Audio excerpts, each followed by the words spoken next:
Aujourd'hui, je vous invite à entrer dans le Jardin de poussière, un livre presque secret qui réunit les photographies de Bernard Plossu et les textes de Stuart Alexander et Emmanuel Delécoté. Publié pour la première fois en 1989, cette réédition nous offre une plongée dans l'âme du désert américain. Un désert loin des clichés, loin des images spectaculaires que l'on voit souvent. Ici, tout est silence, lenteur, lumière diffuse.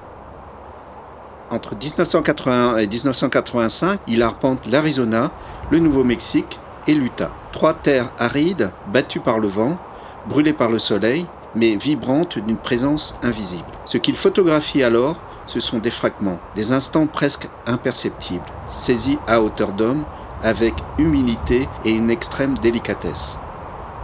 Les 100 photographies du livre sont imprimées en bichromie.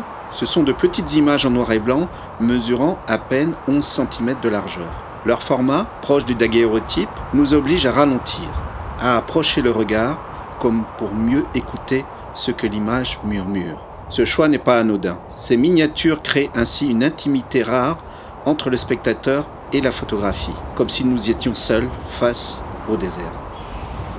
Bernard Plossu évite volontairement le spectaculaire. Il refuse les effets faciles, les compositions imposantes. Il cherche d'ailleurs, dans les ciels vides, les nuages éparses, les ombres portées sur le sable.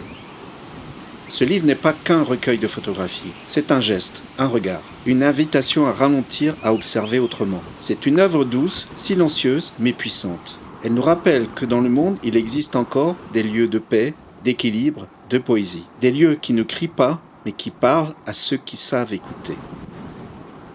Le Jardin de poussière, c'est cela. Un hommage au désert, un chant discret pour la nature, un livre comme un souffle.